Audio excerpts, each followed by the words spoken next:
नमस्कार, मैं हूँ Sonia Singh, positive life coach and motivational speaker.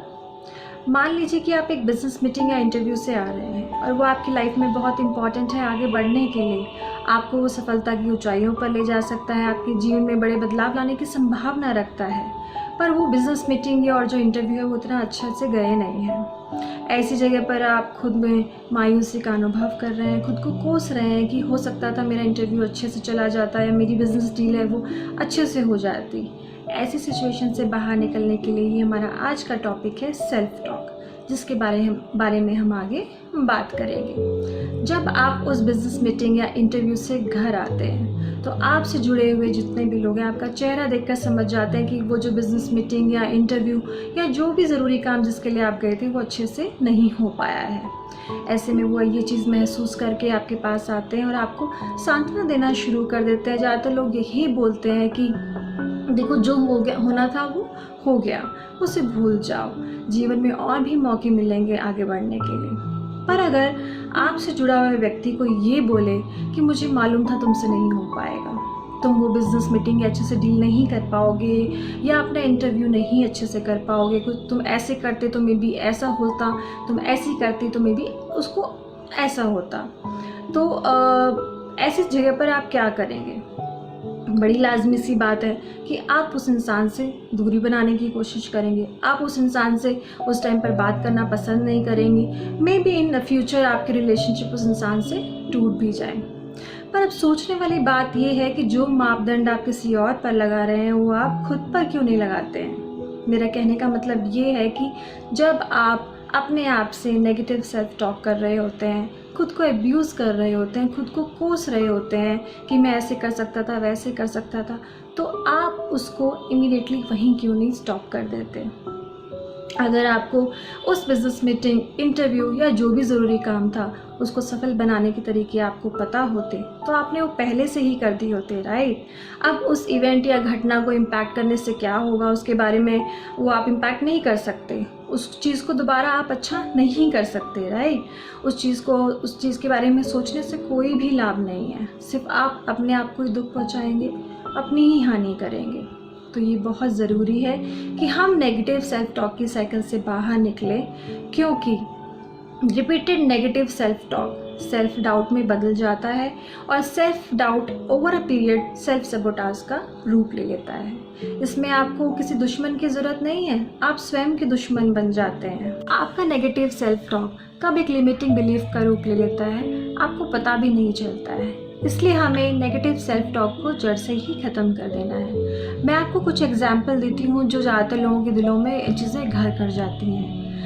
मैं ये नहीं कर सकता, ये मुझसे नहीं हो पाएगा, शी हेट्स मी और he hates me, I can do this, I can do that, और आई एम नॉट इनफ, मुझसे चीज़ें नहीं हो पाएंगी, लोग मुझे इस तरीके से ट्रीट क्यों करते हैं, लोग मुझे इग्नोर क्यों करते हैं, और बहुत सारी बातें जो लोग अपने आप से करते रहते हैं, अपने बारे में बोलते रहते हैं। इन्हीं चीज़ों से निकलने के लिए हम कुछ स्टेप फॉलो करेंगे। हमारा स्टेप नंबर 1 है नो योर ट्रिगर।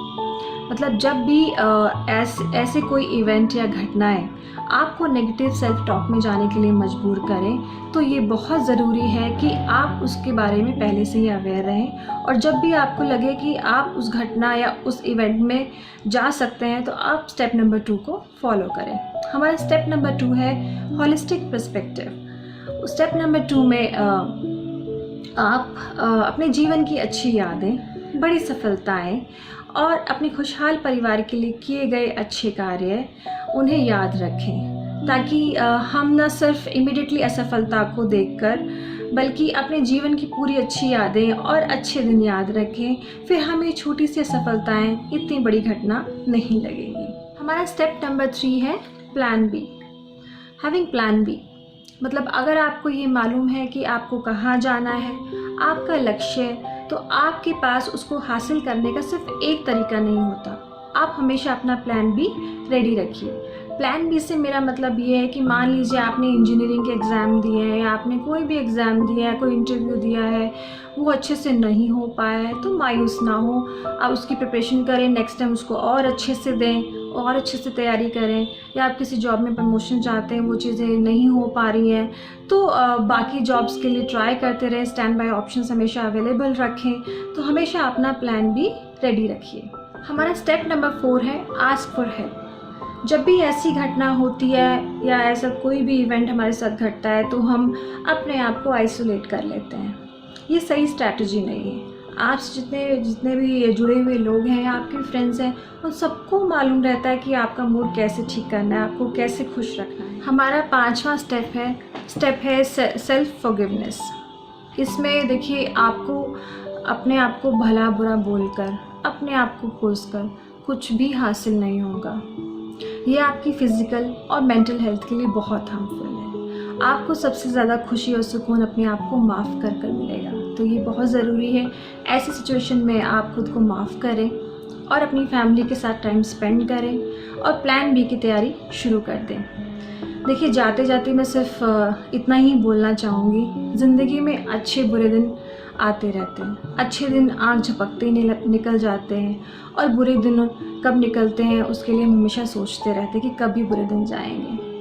बुरे दिनों में या टफ सिचुएशन में अपनी हिम्मत और विश्वास बनाए रखें। अपने हौसले को टूटने ना दें। फिर मिलूँगी आपसे एक दूसरी वीडियो के साथ। तब तक के लिए नमस्कार। उम्मीद करती हूँ कि ये वीडियो भी आपको अच्छा लगा होगा। मुझसे जुड़े रहने के लिए आप मेरा फेसबुक पेज फॉलो और लाइक कर सकते हैं। मेरी वीडियोस को शेयर कर सकते हैं, और अपना ध्यान रखें, खुश रहें, मस्त रहें। धन्यवाद।